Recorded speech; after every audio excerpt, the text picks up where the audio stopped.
ஸ்ரீமதி ராமானுஜாய நமः. வசுதேவசுதம் தேவம் கம்சச்சாணூரமர்தனம் தேவகீ பரமானந்தம் கிருஷ்ணம் வந்தே ஜகத்குரும்.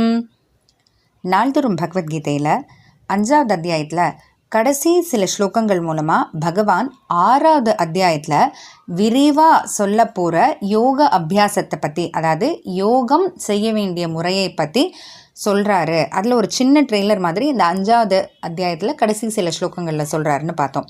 அந்த வரிசையில் 27வது ஸ்லோகத்தில் நம்ம வெளியில் பார்க்கக்கூடிய மாதிரி, அதாவது நம்ம உடல் ரீதியாக என்னென்ன செய்யணும் அப்படின்னு சொல்லிட்டு வந்தார்.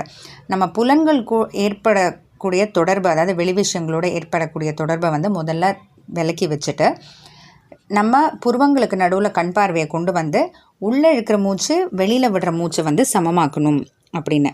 பிறகு என்ன செய்யணும்? யத இந்திரிய மனக புத்திஹி.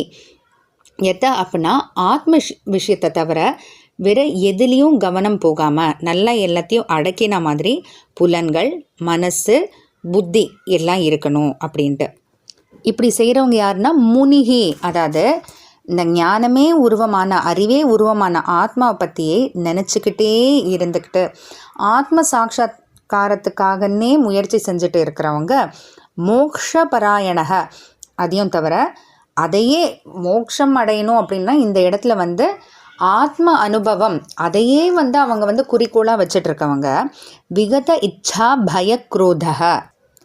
விகத இச்சா அதாவது தன்னுடைய விருப்பங்கள், பயக்ரோதக பயம், கோபங்கள், இது எல்லாத்தையும் தொலைச்சிட்டவங்களா யக யார் இப்படி இருக்காங்களோ சக சதா முக்த ஏவ எப்போதுமே அவங்க அந்த முக்தி அடைஞ்ச அந்த நிலையிலேயே தான் இருக்காங்க. அந்த முக்தி அடைஞ்சிட்டாங்கன்னு சொல்லலை. இதை நம்ம நல்லா கவனிக்கணும். ஏன்னா இது வரைக்கும் நம்ம பார்த்துட்ருக்கிறது எல்லாமே ஆத்மா அனுபவத்தை பற்றி தான். இன்னும் நம்ம பரமாத்மாவை அடைஞ்சாதான் முக்தி. அதுக்கு இப்போ பற்றி பேசலை. இப்போ 6வது அத்தியாயம் வரைக்குமே பகவான் சொல்லிட்டு வர்றது ஆத்மாவை பற்றி தான். ஆத்ம அனுபவம், ஆத்ம சாட்சாத்காரம்ன்ற அந்த நிலையை அடையிறதை பற்றி தான் பேசிகிட்டு இருக்காரு. பரமாத்மாவை பற்றிலாம் இன்னும் 7வது அத்தியாயம் தொடங்கி தான் வரும்.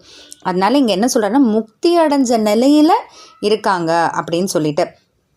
எப்படி அப்படி கூட ஒரு நிலைக்கு போயிட முடியுமா அப்படின்னு பார்த்தா, முக்தி அடைஞ்ச நிலைன்றது என்னது? இந்த மாதிரி நமக்கு ஒரு விருப்பு வெறுப்புகள், கோபதாபங்கள் இதெல்லாம் எதுவுமே இல்லாமல் எப்போதுமே ஒரே இன்பத்தில் இருக்கக்கூடிய ஒரு நிலை. இது எப்படி சாத்தியம் அப்படின்னு நமக்கு தோணும். ஆனால் பகவான் சொன்ன மாதிரி படிப்படியாக பார்க்கும்போது இது கண்டிப்பாக சாத்தியம் நமக்கே தோணிடும். கஷ்டமாக இருக்கும், யாரும் இது சுலபம்னு சொல்ல. ஆனால் படிப்படியாக போகும்போது நம்ம முயற்சியோட பகவானோட அருளால் கண்டிப்பாக நடக்கும் அப்படின்றது தான். இப்போது ஒன்றும் இல்லை, நம்ம தூங்கி எழுந்த பிறகு நம்ம உடம்பே ரீசார்ஜ் செஞ்ச மாதிரி பயங்கர அப்படியே ஒரு சுறுசுறுப்பாக நமக்கு இருக்கு இல்லையா காலையில் எழுந்த உடனே. அப்போ அந்த தூக்கத்தில் நம்ம என்ன செய்கிறோம்? நம்ம வெளிப்புலன்கள், வெளி விஷயங்கள் எதோடையும் நம்ம புலன்கள் ஈடுபடுறதே இல்லை.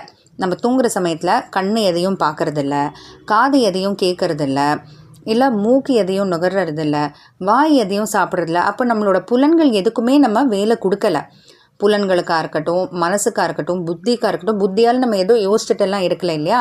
அப்போ இது எல்லாமே ஒரு சமாதானமான, ஒரு அமைதியான ஒரு நிலையில் இருக்குது.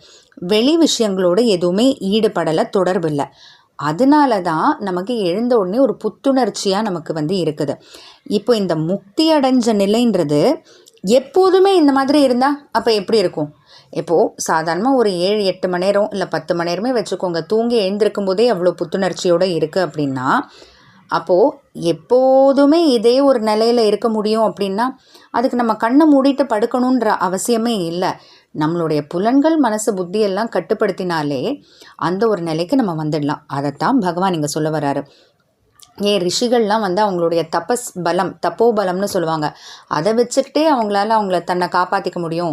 அதை வச்சுக்கிட்டே அவங்க எவ்வளோ விஷயங்கள் செய்வாங்கன்னு நம்ம பார்த்துருக்கோம். எப்படின்னா இது போல தான் ஏன்னா அவங்களால அந்த மனசு, புலன்கள் எல்லாத்துக்கும் மேலே அவங்களோட கட்டுப்பாட்டுக்குள்ளே வச்சுருக்காங்க. அது அந்த புலன்களுடைய கட்டுப்பாட்டுக்குள்ளே அவங்க இல்லை. புலன்கள் எல்லாம் அவங்களுடைய கட்டுப்பாட்டுக்குள்ளே இருக்கிறதுனால தான், எப்போதும் அந்த ஒரு நிலையில் இருக்கிறதுனால தான் அவங்களுக்கு அதுக்குன்னே ஒரு சக்தி இருக்குது அப்படின்னு சொல்லிட்டு.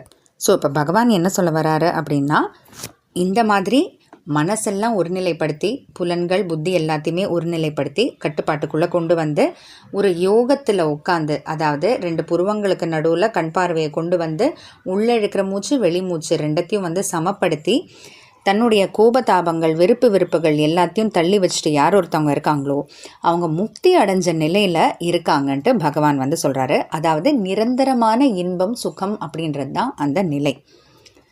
இதை பற்றி தான் 6வது அத்தியாயத்தில் விரிவாக வந்து சொல்ல போகிறாரு. அதில் நம்ம பார்க்கலாம். அதுக்கு முன்னாடி இந்த அத்தியாயத்திலே கடைசி ஒரு ஸ்லோகம் இருக்குது, கண்டிப்பாக பார்க்கலாம். ஜெய் ஸ்ரீ கிருஷ்ணா.